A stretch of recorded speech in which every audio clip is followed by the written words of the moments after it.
Hello, people, and welcome to watch another WTCOC 2025 friendly match. This time between Italy and Ukraine. Ukraine will be playing actually a lot this week. They have scheduled up to 3 matches, which is quite a hefty number for a single week. But Ukraine seems to definitely want to put in all the effort they can before the actual tournament begins. And well, certainly we have to give some respect to them for all that effort and coordination. Now we will be mainly focusing on tables 4 and 5 today, but we will be starting with table 3 as Utsematse is also streaming this match on his channel, and he'll be focusing on the other 2 tables and potentially also on table 3 after 1 or 2 games. So on table 1, Polo Verde versus Pavel Brin. Pavel, who is actually at the moment in the top 2 of the Ukrainian Carcassonne Online Championship Super League, and is fighting there for the for the Super League win alongside with Maxim Basilik. So this week will be the final UCOC match, and it will all come down to this week, and the winner of the UCOC, to throw a bit of a sideline here, the winner of the UCOC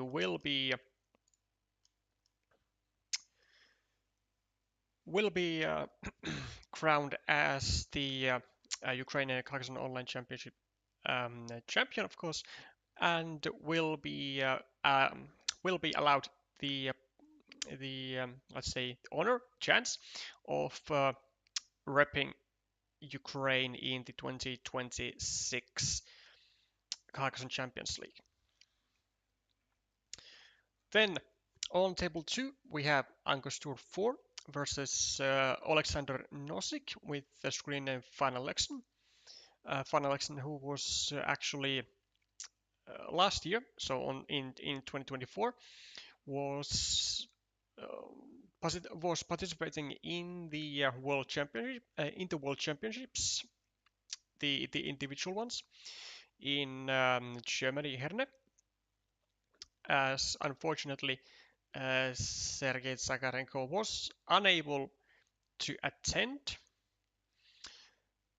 Then on table 3 we have giulioTm versus devaka, which I'd say could potentially be even the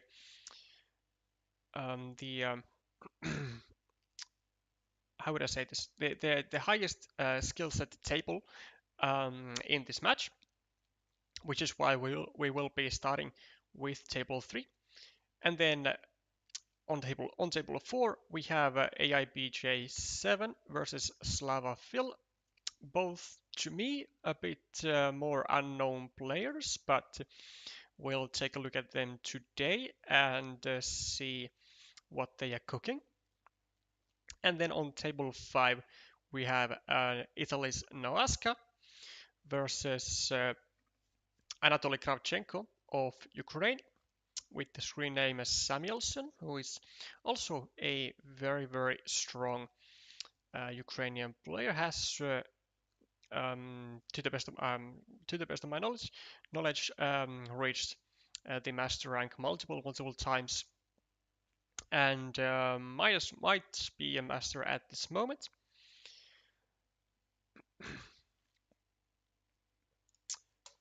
Without further ado, let's check if Giulio has started the match yet. No, he has not.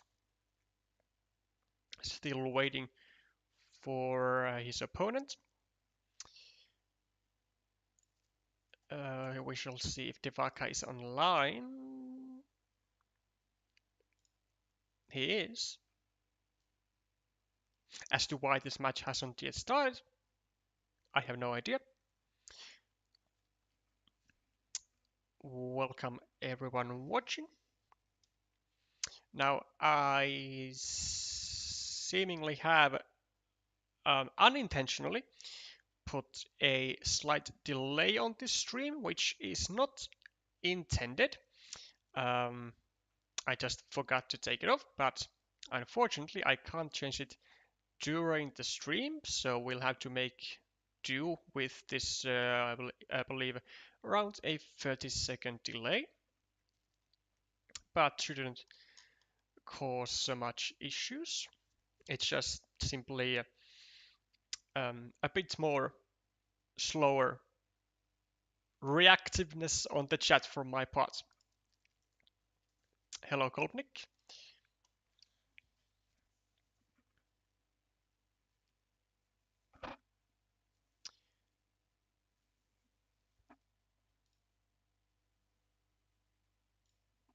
Okay, we are live.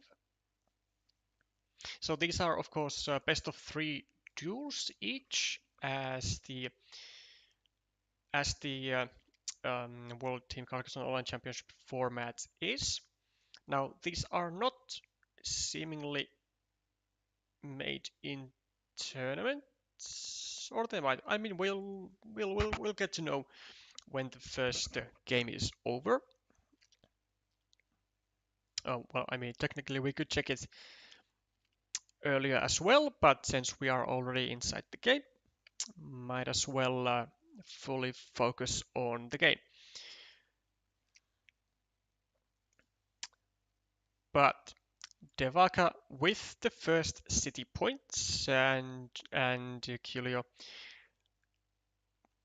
also successfully completing a city, though you know, he's not really going for the multiple city principle, which I find to be already a slight inaccuracy here, even though the city was not in the most safe position. I mean, it's still perfectly okay to start simply another city and then have 2 cities open and being able to use as many city tiles as possible effectively. So extenders, triangles, triple cities, and other city caps. Whereas if you don't have any cities open, then a tile like an extender is going to be really awkward for you to use, which giulio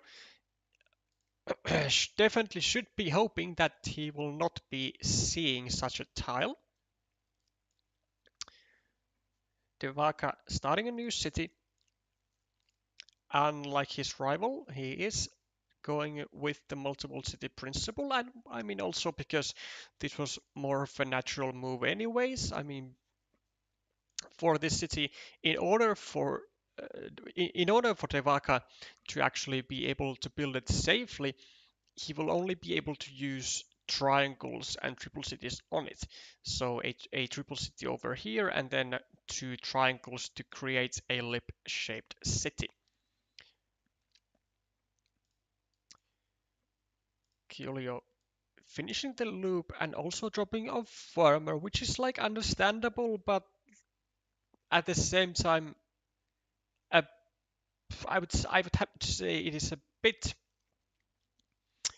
a bit too preemptive, as I don't think giulio actually had any real reason to be on this field as soon as possible, given that this just simply meepling a city over here and then being able to actually close the city would already provide another attacking spot to the field, like giulio is using now, but instead giulio would be simply enjoying the few extra points of the city.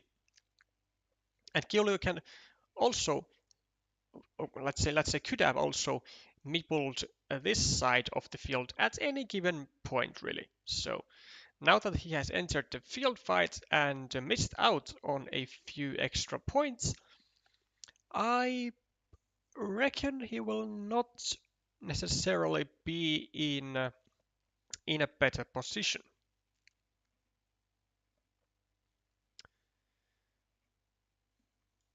Both players exchanging the monastery moves. Giulio taking a 6-point monastery, devaka taking a 5.1 next to his own city. So devaka probably gonna be preparing to drop even a third farmer. As you can see, at the moment, pretty much all field connection opportunities have been used, and now they have, as Giulio does sacrifice 2 points by surrounding the monastery or building up the monasteries of his opponent.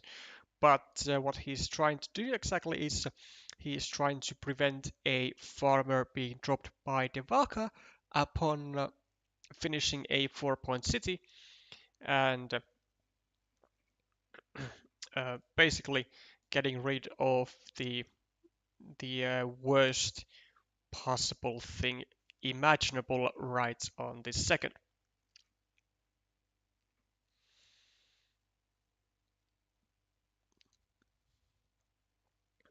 Now, a bit of a maple shortage for devaka, and I am astounded really that he actually did not decide to try and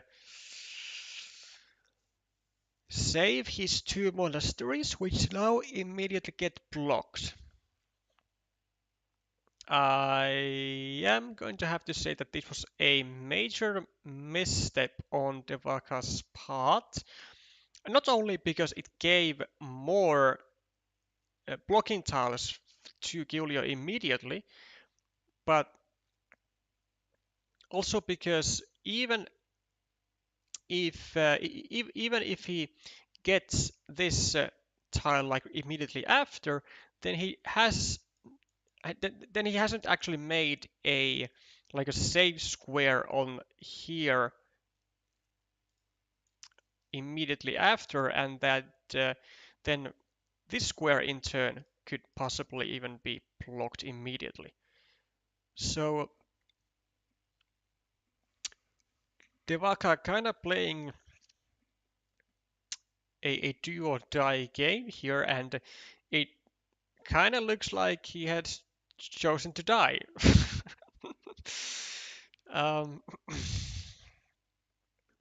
so devaka now without any meeples, he has 1 meeple blocked, 2 meeples blocked, 3 meeples blocked, and he's also invested 2 meeples to a field fight. So this is incredibly bad stuff. This is not going well for devaka, I have to say. He does well restrict. No, not restrict, but it saves his city to the 2 remaining road Doritos. Now this self-restriction was very much worth to make, as all daggers were already out, and there was also only 1 city crossroad remaining.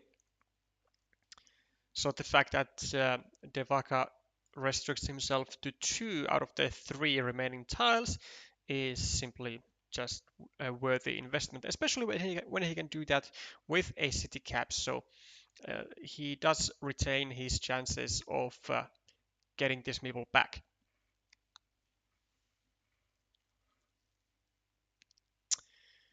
In the meanwhile, Giulio simply scoring a lot, scoring 1 city, 2 cities, 3 cities, just trying to really greaten up the scoreboard lead for himself.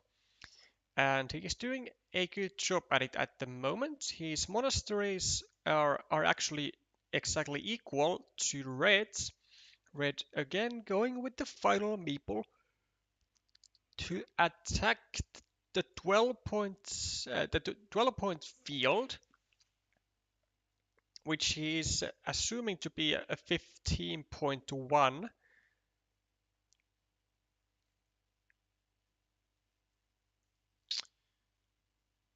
Okay, let's like really take a look at the scores because I feel like this is definitely Giulio's game here. So at plus 18, plus 22, 15, 14, 10, 3, 9, like Giulio is only minus 3. So and he has 2 meeples to 0. Devaka has one single tile to get a meeple back, but he does get it, fortunately for him. Which, okay, this does change the course of the game, like, entirely, actually. It is a 7-point move for Devaka straight up with the city, plus another point for the monastery, plus 3 points for the field. So actually, despite having had no meeples for like one third of the game, Devaka is still scoring like pretty massive numbers here. And I kind of have to be a bit flabbergasted, I have to say, because like Devaka has been like really going like ultra aggressively in this game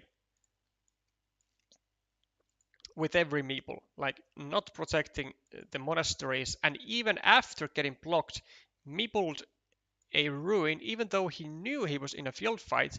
Then 20 tiles before the end of the game, uses his final meeple with only 2 tiles to get a meeple back later on to fight for a 15-point field, or not, maybe not even to fight, but to simply win a 15-point field, which arguably I think he should have actually defended. I think Giulio probably even has to attack the field. I mean, the field is now 15 points, and I don't see another route back into this game actually for Giulio than equalizing the field. The question is, are there tiles to do so? There are no monasteries in the deck anymore. 1, 2, 3, 4, 5, 6, 7, 8. There is one regular curve. There's also a divider. So that's 2 tiles. 1, 2, 3, 4, 5 no vanillas. And 1, 2, 3, 4. Is there a Dorito as well? Wow, there were a lot of tiles for Giulio to connect. And Devaka might actually have to reconnect. So the remaining tiles are a divider and some other tile. 1, 2, 3, 4, 5, 6, 7, 8. No straight roads. 1, 2, 3, 4, 5, 6, 7, 8. No triple cities. No Doritos. A city cap of some sort, I'd have to say. Or maybe an extender. 1, 2. Oh, it's an extender. Which means that Devaka actually has no possible way of connecting to this field anymore. No?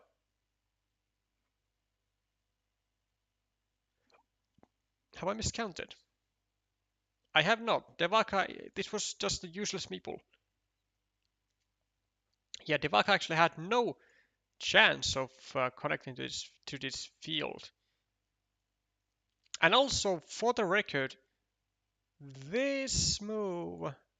Oh wait, no, it wasn't. I was gonna say that this move didn't actually matter one bit because he would not have had any blocking tiles, but at the time there was still this curve in the deck, so this curve would have been a potential full block tile. And Giulio winning by 5 points, but hold up a second. Hold up a second. I mean, that's just a major blunder then by devaka. Because he did not actually need to win the field. Like, being equal on it was just enough. Like, what he needed to do was simply go over here, meeple a 5-point ruin, and then get the divider for 6 points or the extender for 7 points. Whereas Giulio can either get 2 points with the extender or 4 points with the divider. And like since the difference is 5 points, devaka can get 6 points. Like the devaka is forced to get 6 points if he just simply takes a ruin. But devaka failed to really understand the situation properly, and he seemingly was not aware of the exact point count. So maybe, and I would say most likely playing way too fast here and not assessing the situation with the respect that it needed or deserved, and well, he pays the price for it. So takes an L of a in a situation that was winning in every case if devaka just plays a rational most point taking move, which is taking 5-point ruin. Last ruin at the left would have guaranteed devaka a win though. Yeah, exactly. So quite unfortunate for the Ukrainian here.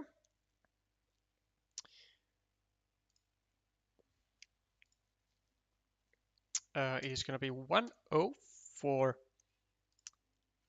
Italy.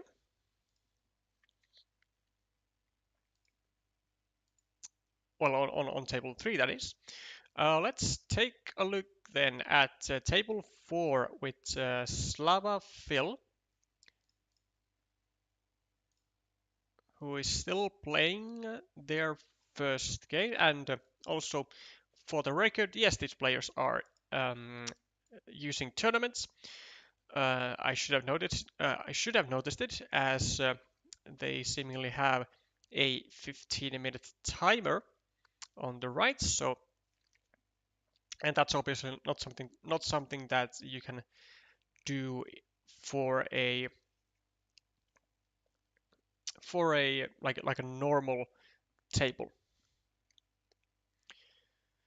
So, looking pretty good for the Ukrainian on the scoreboard, plus 25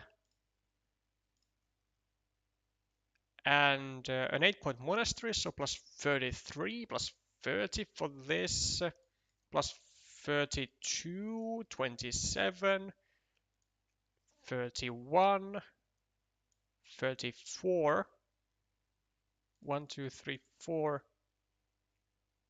like 35, and then let's say fields are equal, even though at the moment they are actually better for Slava, but like plus 35 with 14 tiles remaining and only one meeple less. Yeah. And not looking too great for AIB here.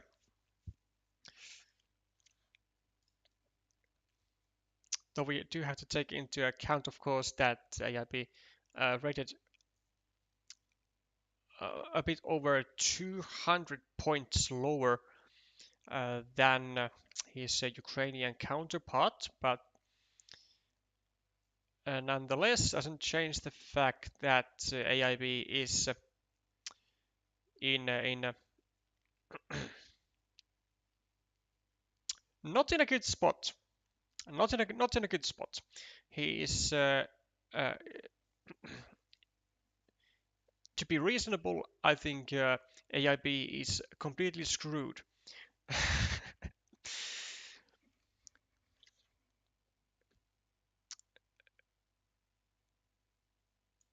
I mean, he can't even really do much with the meeple advantage that he has. There is no like entry to the 12-point field.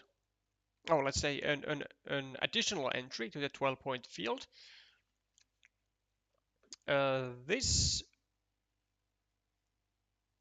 is entirely blocked. There is no dagger that goes into the square because there is 1, there is 2, and there is 3 on the board. There are also no starting tiles that go here, so that's also not going to work out, which means that Slava will be keeping his 12-point field, and AIB seemingly will be left with a 6.1 or maybe a 9.1 if he can find himself some city caps. But yeah, there's not much improvement on site for green here. Might also have to simply use a blocking move here. 1, 2, 3, 4, 5, 6, 7, 8. Which this is 1, 2, 3, 4, 5, 6, 7, 8, 9. Yeah, there was still a single Dorito left, which for the record, let's make sure which one it was. So 02, 1, 2, 3, 2, 3, 3, 3, 4, 4, 4, 5, 4. So a road Dorito.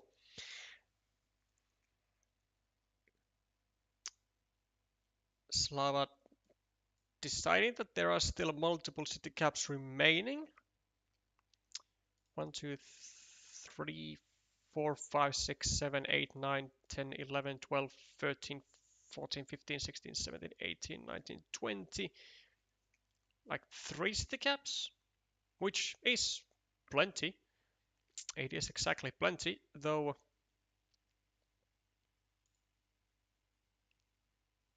Yeah, I'm a bit surprised actually. I mean, Slava could have simply just taken a 6-point field as well, which now goes to AIB.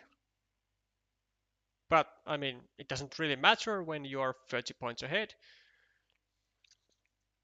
Slava gonna still add a point to his city here, and even very wisely adds a point on the left side, onto his left side feature, which so that it will not be getting attacked.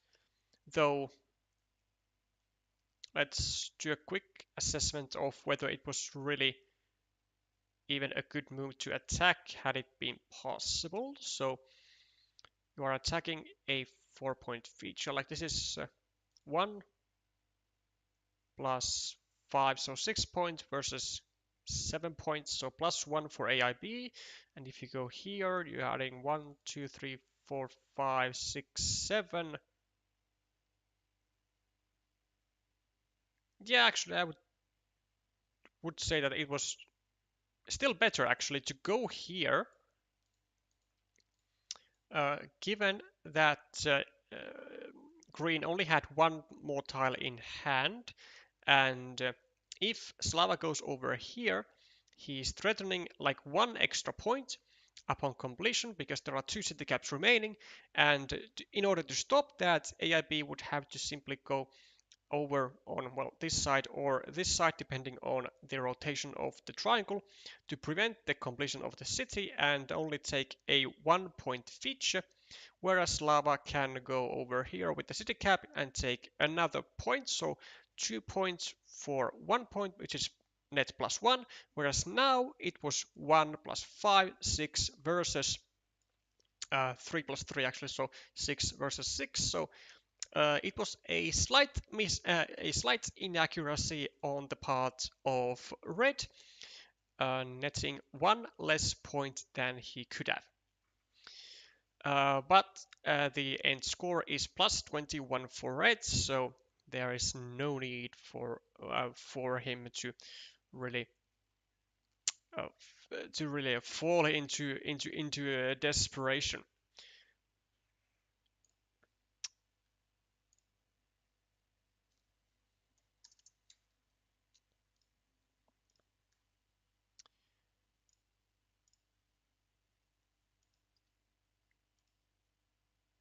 And let's take a look at table 5 and judging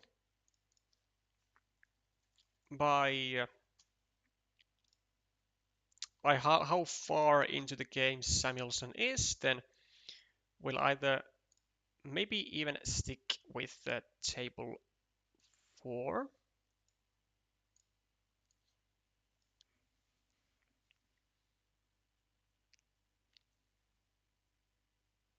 Wait, what did my eyes see? Oh,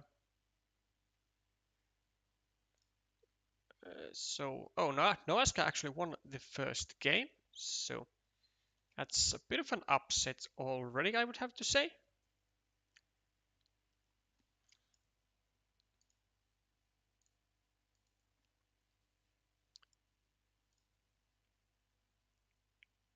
So Kravchenko gonna be trying to make a comeback here.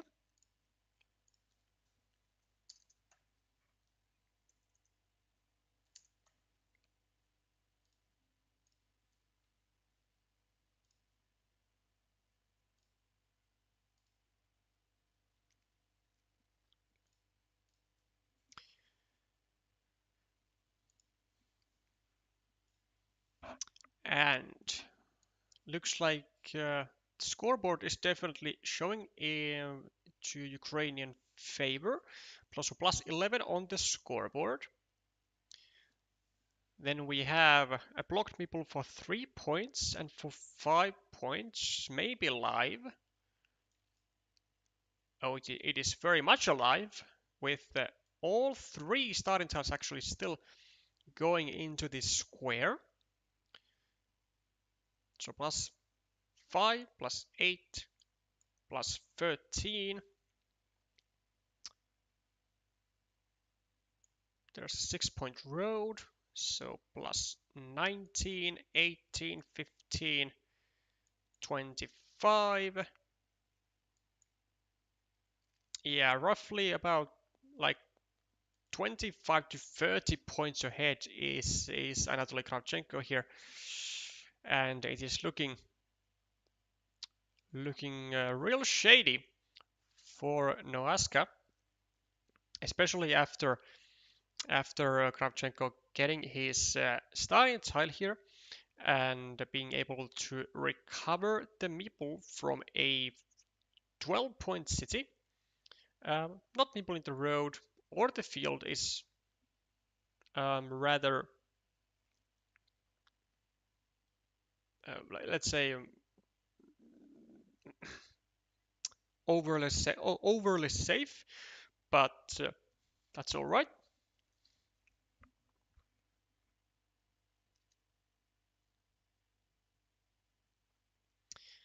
And actually now going for a second meeple onto the field, also prepared. I believe it was Kravchenko who placed this curve, so preparing an evil hamster spot, so a road monastery, which is probably actually not what he should be doing in his situation, because you don't really want to create the variance of a monastery when you are ahead. You just want to play safe, and by playing safe, it means that you can Kravchenko could have very well just simply waited for a proper blocking tile, but maybe he deemed that there were too few blocking tiles available for him anyway. Noasca does get the Rogue Monastery, so gets these juicy 9 points, though it's still gonna be a long climb to reach the scores of Samuelsson.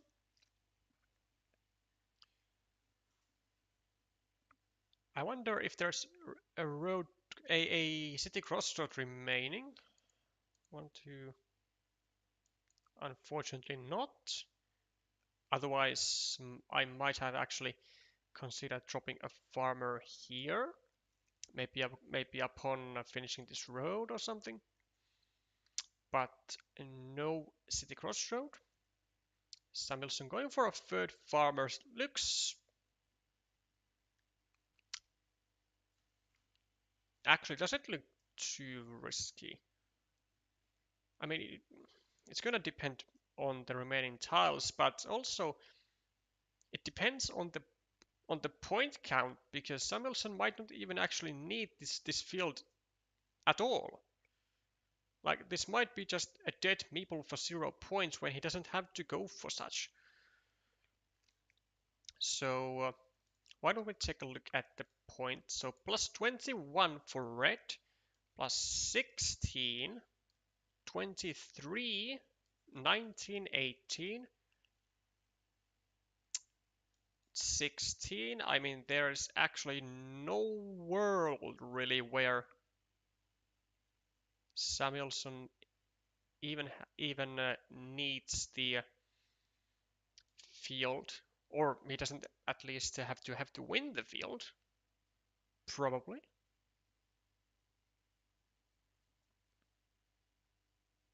Though, given the point scoring opportunities of black here with this city, and currently having overrun the field, we actually might not be too far from a disaster, even though the scoreboard looks really nice, but actually the features on the board don't really complement that. But Noasca doesn't even bother blocking, which I'm not sure if it's a mistake. This might be a huge mistake, but I'm not sure which tiles are remaining, so we'll have to just go with the gut, I guess. Are there any triangles? 1, 2, 3, 4, 5, 6, 7, 8, 9. There's one triangle still, no? 2 and 2, 2 and 3, 3 and 3, 3, 4, 3, 5. There's actually at least a regular Dorito, which does fall to Samuelsson. Now, Noasca, so it's really important to know what is the tile that Samuelsson has in hand. Do we have to go here? Or do we just take a 6-point field either here or here? And he decides to take the 6-point field, and it is the correct decision. Though it is also the wrong decision, because Samuelsson didn't have a tile to take this specific field. Though Samuelsson also blunders here at the 6-point field. Kind of went from both players unseen. But I wonder if just being able to equalize the field is enough for Samuelsson, and I have a feeling that it might be. But it's 6, and it's another 6. Oh wait, yeah, it is enough. It is enough. But like,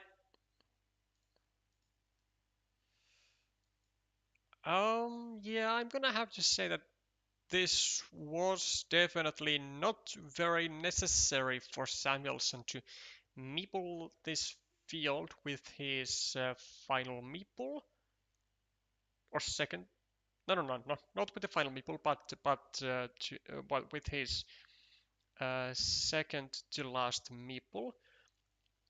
Because even though he did not actually win the field, he still won by 5 points. And like, imagine this guy going on this field for 6 extra, and then this guy not even connecting.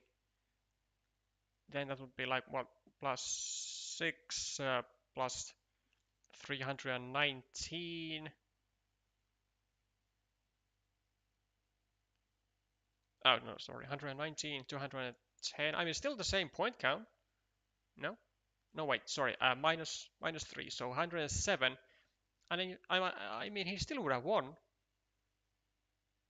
So like, I'd say completely unnecessary meeple from Samuelsson. Maybe a bit fixated at the bottom of the at the top of the board unnecessarily. Or maybe, no, I mean, there's an argument that the move was like an acceptable an, an acceptable one to make, given all the point scoring possibilities of black. But actually, red ended up drawing quite a lot of the point scoring tiles of red, so of black, sorry. So that scenario didn't actually come to pass.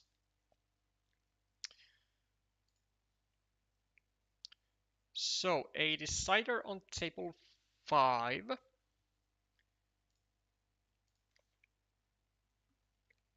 We might actually stick around to watch that one.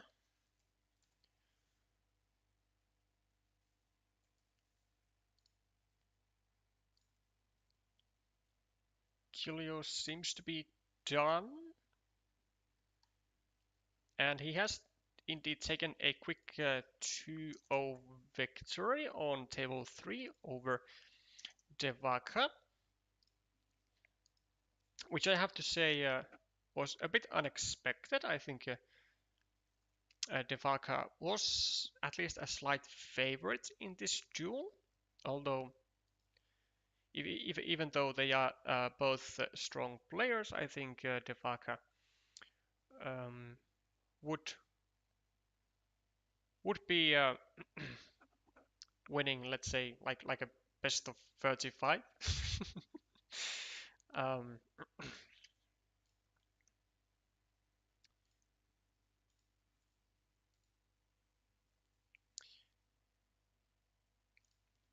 okay, let's then go for the decider on table 5, because deciders are nice.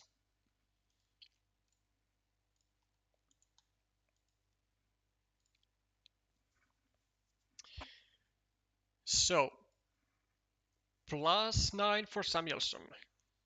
And, I mean, it's looking decent. Noasca has taken up an early 6-point field. And also, I gotta say, I don't like this move.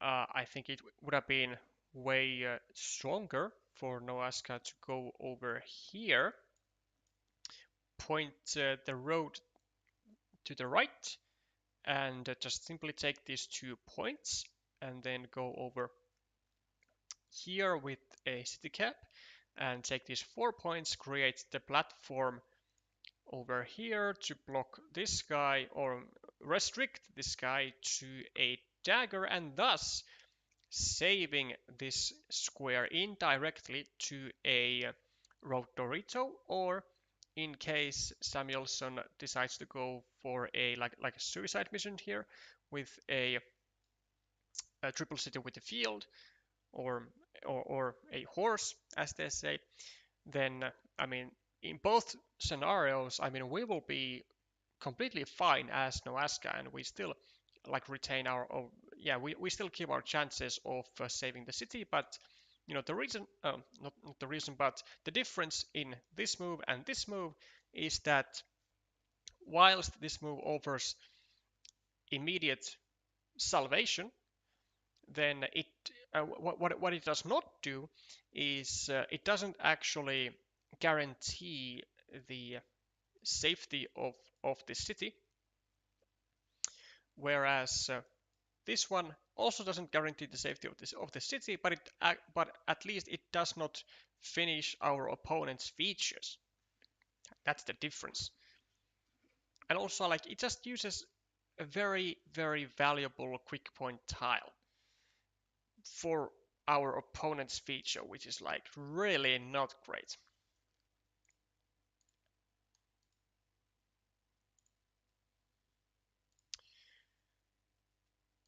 Like, this would be acceptable if the feature would have already been like saved on this side, and if it were to be bigger, but there's a bit of a fine line uh, in when exactly it is acceptable to use city caps on your opponent's features. It has to provide like some serious value. In the meanwhile, Samuelsson with 5 meeples in hand, just sitting very comfortably, grabs one of the daggers that Noasca needed to liberate this monastery. Now only one such dagger remaining. And Noasca's meeples are like really tangled up in this game. I mean, this city likely never coming back into Noasca's hand. This monastery, a 50-50 shot. This meeple is also stuck at 4 points for the road, and Noasca is behind on the scoreboard by 17 points. So actually his situation is just truly horrible. Like, it really is a horrible situation.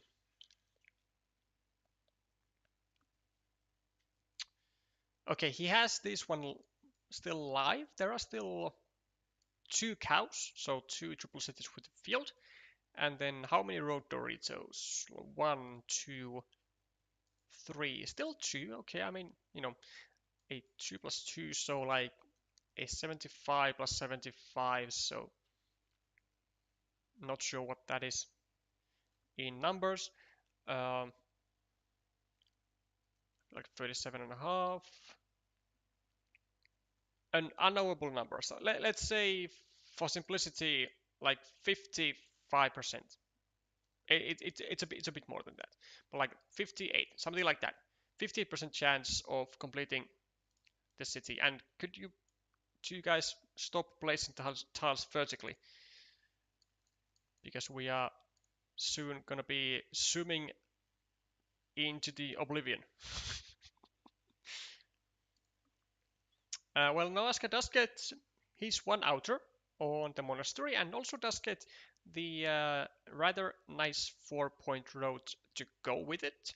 Something that was actually avoidable as Samuelsson, but he wanted to maintain like slightly better blocking chances at the cost of potentially creating this 4-point loop for Noasca, and he did.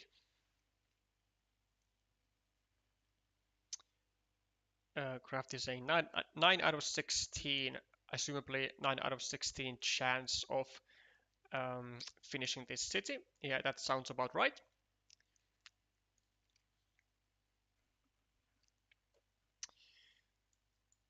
A field for Samuelsson,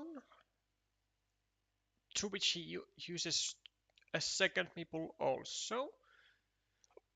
Okay, it has some growth potential, but it's still only 9 points. I'm not sure if that is worthy of a second meeple, but okay. Noasca in the meanwhile building up an 8-point monastery, very easily completable, and has gotten one of his outs on the city, so one of the road Doritos now only has to get the cow, which there is now actually only one remaining, so a 50-50 shot of this city being completed, but upon completion it would be a really nice feature and it would come with a 6-point field also. Big city at the top still alive, so this one. That is true. There is still this one starting tile remaining, plus most likely also some other city caps. 1, 2, 3, 4, 5, 6, 7, 8, 9, 10, 11, 12, 13, 14, 15, 16, 17, 18, 19, 20. So like 3 city caps. Anatoly manages to get the cow, which actually is it worth to go over here? He says no. Noasca decided to meeple a 3-point field instead of this 4-point road. His reasoning being that he could then simply expand to the 6-point field and grab the road later on. Unfortunately, his plans are not exactly fulfilled. Noasca, do you go for this? No, he does not. He simply goes for a 5-point ruin, which is fine. It's totally fine. We can get the starting tile now, create the pressure of finishing the city, maybe even finish the city still, drop a farmer. We are equal on the scoreboard, but I feel like we are way behind on features on the board. 4, 10. Like now we go over here, right? I think we go over here. All that. Maybe Noasca just has a crystal ball and he sees the future and he saw that Samuelsson is gonna draw the starting tile anyway, which kind of makes me believe that Noasca doesn't really have a hope in this fight as he is not able to finish either of his features. Samuelsson gonna be meepling a 4-point city or not? No, actually, yeah, that's actually correct. He doesn't have to. He can simply wait to see if he gets a road tile and then meeple for a 5-point road next to his monastery, or then he can simply get a city tile and meeple a 5-point ruin instead of just the 4.1. Yes, Samuelsson definitely gonna be taking this one down as kind of expected, I'd say. Or you can just have a monastery and take even more points. Actually, a 6-point spot that Noasca made for you. So Noasca, even though he didn't have enough even though he didn't have meeples to score points, he still managed to score points, but just to his opponent. So, I mean, that's one way to that is definitely one way to score points. Not that this 1 point will be deciding the game or anything, but it's still something that you really don't want to do. Preferably, you would stay away from giving your opponents easy additional points. So 10 points extra for Noasca right at the moment, but that should be That lead should be gone in a matter of seconds here. Samuelsson goes to 90 and to 93 and actually only wins by 8 points, which is rather surprising. So he seemingly really got actually bailed out by drawing all the cows here. Actually drew 1 cow, 2 cows, 3 cows. Yeah, actually drew 3 cows that Noasca needed. So big sweat away from Kravchenko's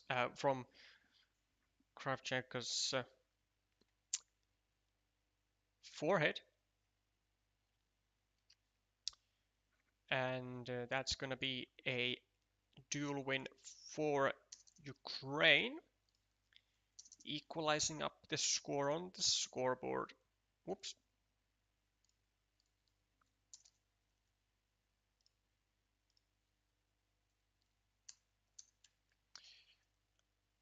Like so.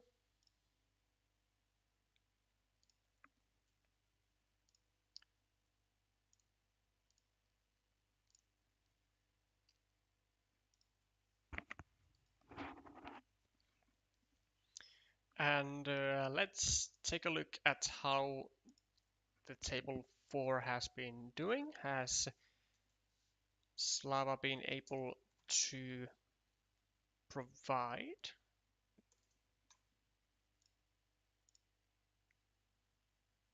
Still playing, so and they are doing a decider, so we shall indeed take a look at that.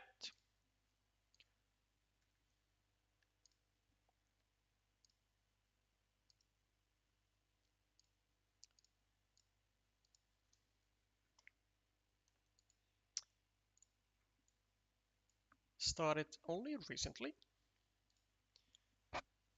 So far equal on the scores, and we have a large ruin, or actually a large city, which is very easily still completable, and it is currently held by Slava with 2 meeples to 1. AIB attacking, holding an extra city here, equalizing up on the monasteries, and also holds a 4-point road. But as of right now, this is definitely looking better for Slava here. Also, Slava has the chance to, at any moment, go here with a third meeple and render this attack useless, essentially.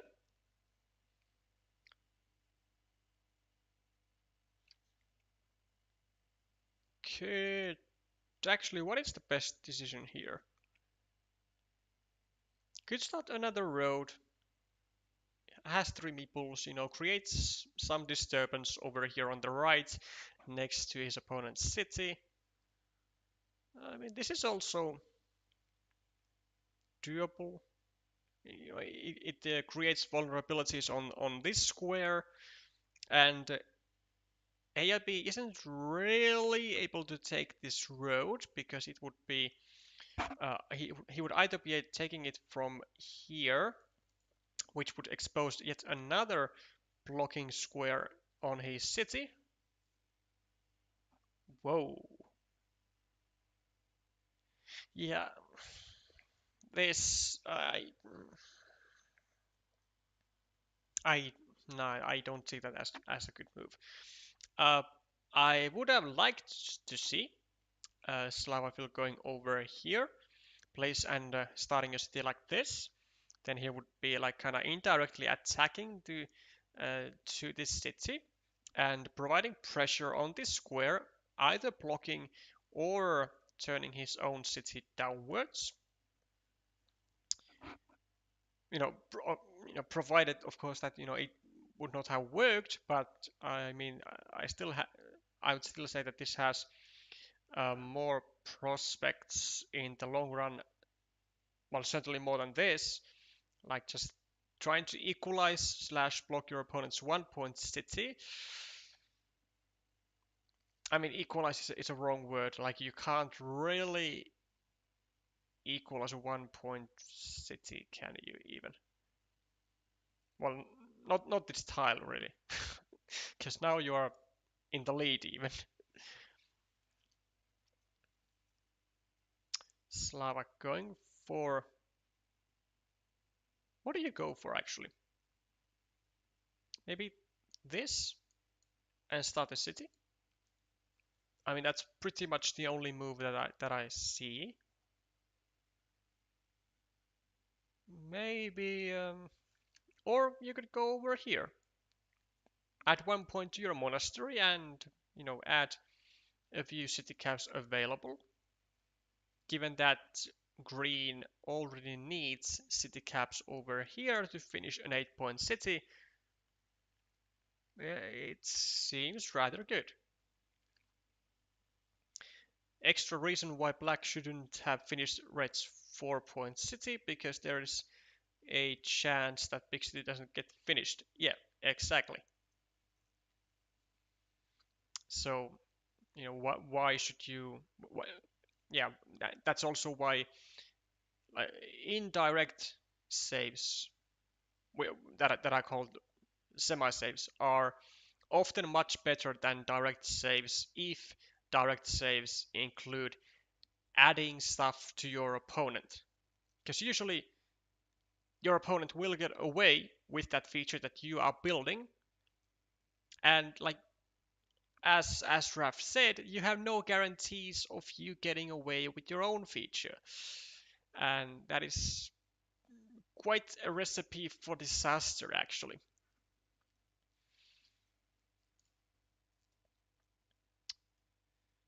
AIB going for 2 points at the top, giving a possibility for either player to attack this city. Can't really understand why would you do that.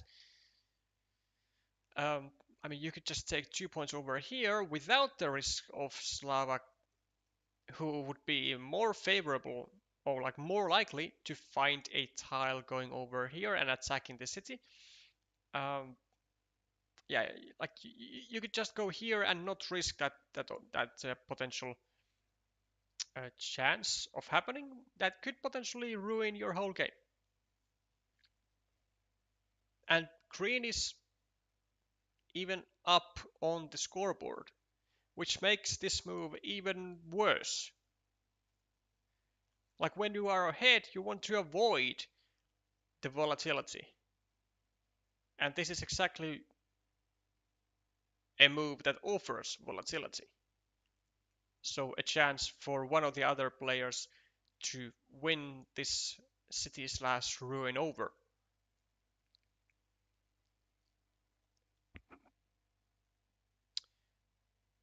So does Slava go for it? I mean, there are still 4 connection tiles over here.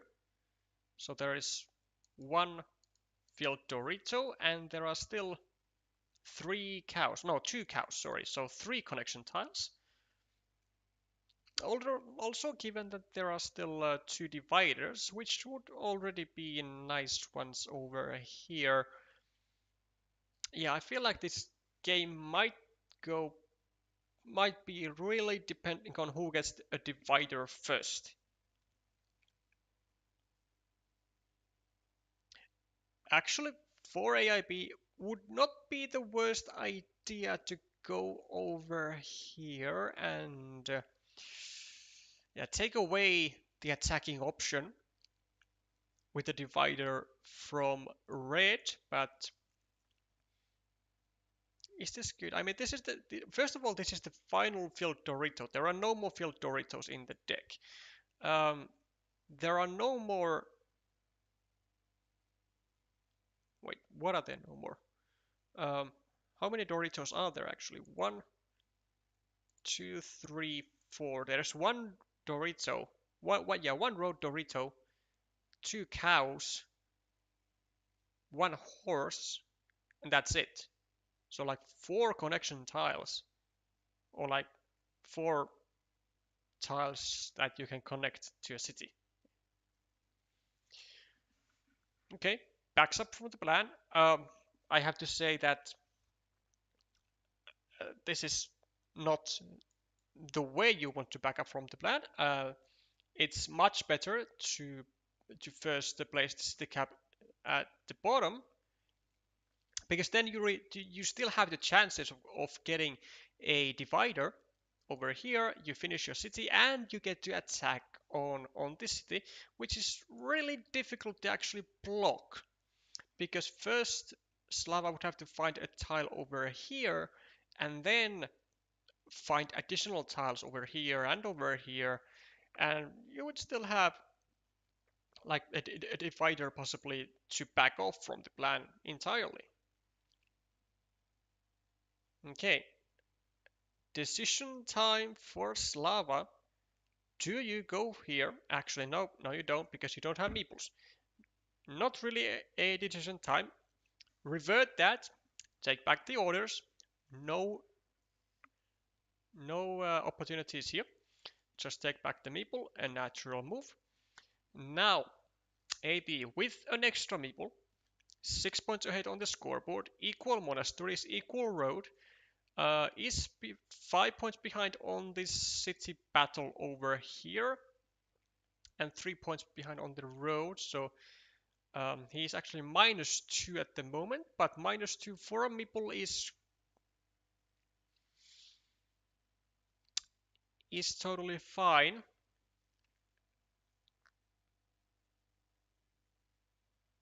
One, two, three, four, five, six, 7, 8, 9, 10, 11. I mean, there were still 9 curvy tiles remaining. It's not really a bad move even. 4, 5, 6, 7. Oh, yeah. Wait, 3, 4, 5, 6, 7. Yeah, only 2 crossroads were actually in the deck. So yeah, I can't blame AIB for this. I mean, it was actually a really good move. Given the amount of curvy tiles in like given the amount of curvy tiles relative to the amount of crossroads, so like 9-2, the odds of Slava first of all having a crossroad in hand were really not great, or like really not good for it. And getting a curvy tile, well, as we actually did on the very next turn, like 9 out of what, like 22, 25 tiles, something like that, is quite decent, like 40% almost.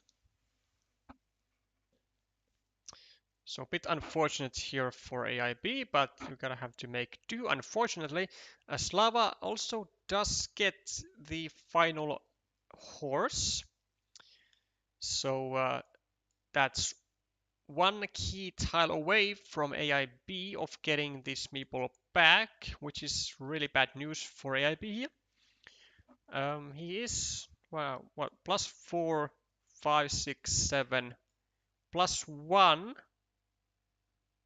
but with 1 meeple less. And well, there are still 2 road ends in the deck. The other one is a road monastery, and the other road crossroad. That's wild. And the other one is a city crossroad. So both would be fine over here, but the thing is, actually the thing is nothing. AIB can now place a farmer. AIB, or do this. This is also great. This is also good, because now we create the threat of connecting to this ruin, which is very much a game-winning ruin if one or the other player manages to to get a majority on it. Like it's 4, 5, 6, 7, 8, 9, 10, 11, 12, 13, 14, 15, 16, 17, 18, 19, 20 points, like 23 points, or even 24, no, 23 points with this connection. I mean, that's just huge, just massive. Slava does get the 9-point field, and is gonna get some extra city or cities on the field, potentially. So let's say he's gonna go to 51, then there's 9, there's 12, so sorry, 8 plus 12, so 20. If ARB then connects, he's plus 3, plus 4, 5, 6, 7, 8, 9. Then this is plus 2, though with minus a meeple. I mean, this is still completely a doable situation for AIB, provided that he actually gets to connect. Because if he doesn't get the connection, then he can't even really fight for this field, because he's going to be down meeples. Whoa. Whoa. What the? One. Ooh, there's an extender remaining. And there's maybe even a tube divider. 2 tube dividers. But for Slava, there are no Doritos. There are only triple cities to connect. That is not good. That really isn't good, because now it's fighting for tiles that he would be winning anyways if he gets them. Like now the only spot to use a triple city for Slava is gonna be over here, but he didn't even need that. Because if he gets the cows, he wins anyway. Though like he's kind of banking on 1 and 1 right now, so like AIB gets the other, Slava gets the other. But this seems like not necessary. Well, Slava does get an extender, but does he even use it here? Because he can't really finish the city, or he can actually, but like, I mean, he can finish the city, but like, he doesn't have to do this. And he shouldn't do this, because he should be banking on the fact that AIB gets both cows, and if that happens, Slava, I think, is still ahead thanks to yet another monastery here. Slava is plus 2, plus 10, plus 22, with this minus 1 equal plus 6, and then equal again. Yeah, he should not be doing this. I feel like he should not be doing this. He is now banking on the cows. Because again, there are no Doritos over here. There are 0 Doritos remaining in the deck. The only connection tiles are the cows. Like if like AIB is like immediately winning if he gets both cows. If he gets only one, no, but the thing is that Slava, even if he gets the cow, the relative value of all of these moves is like 1, 2, 3, like 4 points. It's not even much. It's not even much. And like he is now risking 6 points in order to basically get 4. AIB gets a triple city. Now there's only 1 cow remaining in the deck. Slava is banking so unbelievably much into that 1 cow. Like he has to get the cow in order to get these points back that he gave to AIB. Like he has to get these points back. Also, AIB should be going over here, like definitely. Oh wait, no. No, because there are no road monasteries anymore. So never mind. Just take a 6-point field somewhere for AIB. Probably here. Like here and field. Well, okay, so Slava does get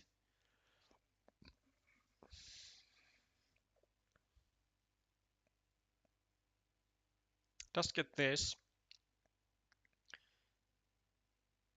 Oh, which wow.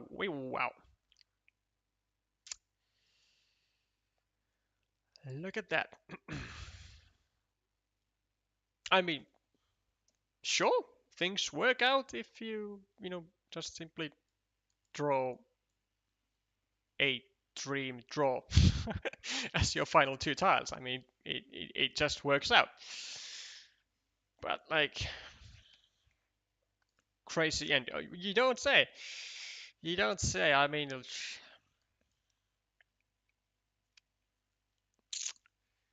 plus 13. 1, 2, 3, 4, 5, 6, 7, 8, 9, 10, 11, 13. Are you serious? Like 13 points was the value of this final move for Slava. 4, 5, 6, 7, 8, 9, 10, 11. Yeah, 12, 13 points was the final move value to Slava, and he wins by 13 points. So, like, Slava was definitely banking on those cows, or on that cow, but he also needed to get the cow first on his penultimate move, and then he even had to get a city cap after. Wowzer.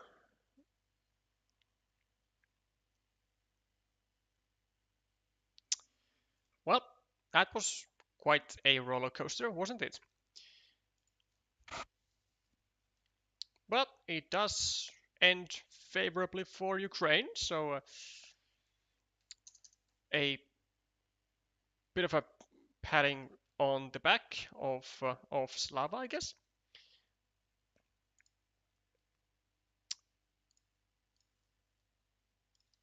And then let's find out how tables 1 and 2 are doing.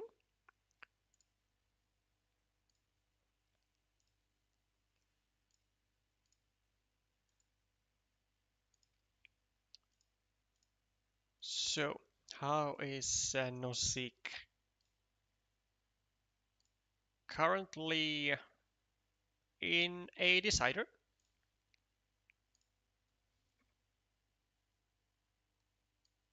With 2 tiles remaining. And let's also quickly check Polo Verde as well, who has finished the games.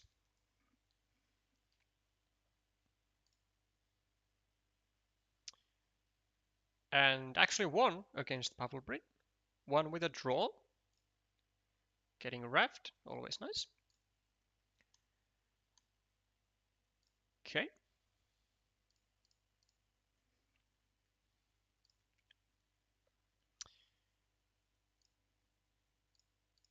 So 2-0 for table 1.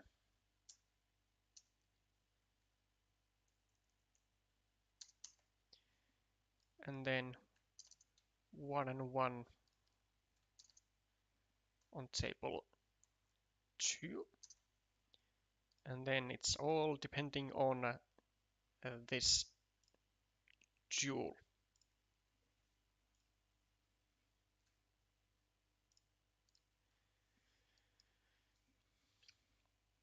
Which looks heavily in the favor of Ukraine. I mean, plus 60 to 33 on the board, and actually if Alexander Nosik manages to even get a road monastery here to get 1 extra meeple onto the field, and equalizing the field with 27 points. And actually,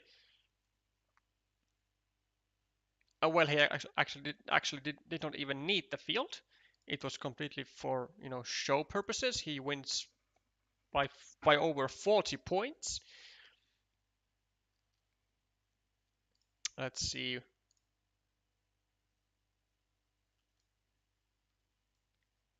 I'm still saying he wasn't able to count the cap.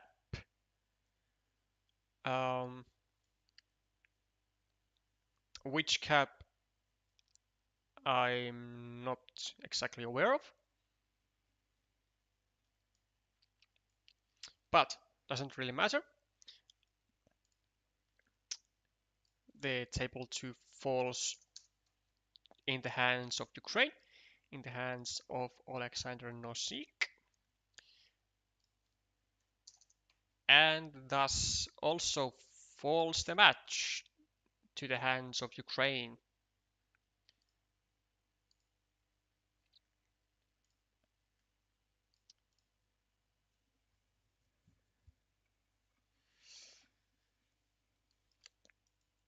So 1 down, 2 to go for the matches of Ukraine.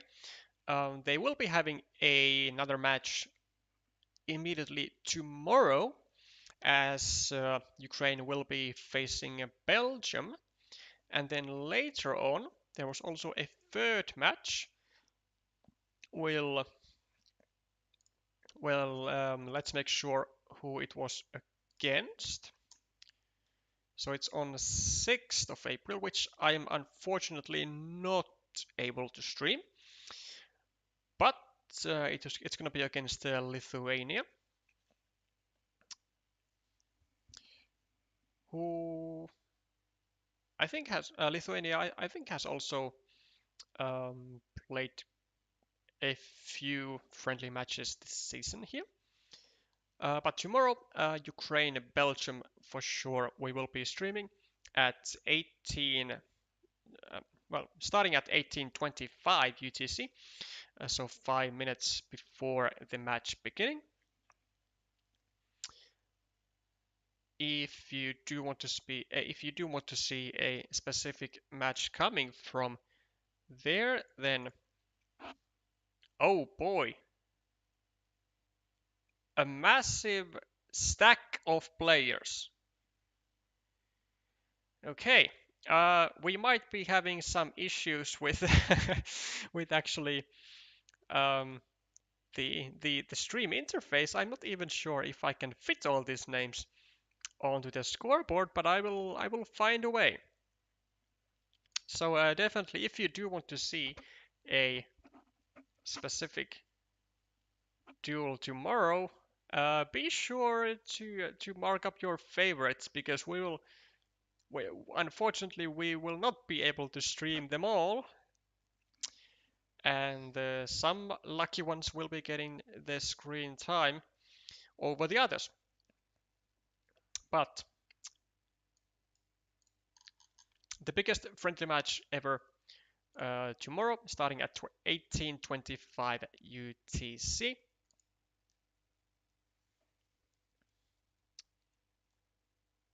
Also, seemingly I have missed the chat a bit. Hasn't updated on my secondary screen. Yeah, no Dorito. Most likely addressing the attack of Slava in their decider on table 4. Green should have gotten 4 points more if his second last tile was placed at the bottom of his field. 4 points more. My memory is too weak. Big lineup. We went for a world record. Yeah, seemingly so. But good to see that, even though the registration has started and is going to be live until the 6th of this month. So the registration of the teams for the World Team Carcassonne Online Championships is live until this week, Saturday midnight UTC, I believe. So um, make sure that you don't mess up on that deadline. The starting tile, he put it on the right instead of in his own field. Ah, yeah, true. Yeah, but there was actually multiple ways of getting additional 3 points. Had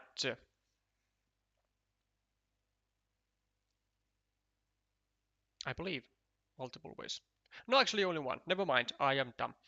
Um, yeah. So there was definitely a some room for improvement uh, for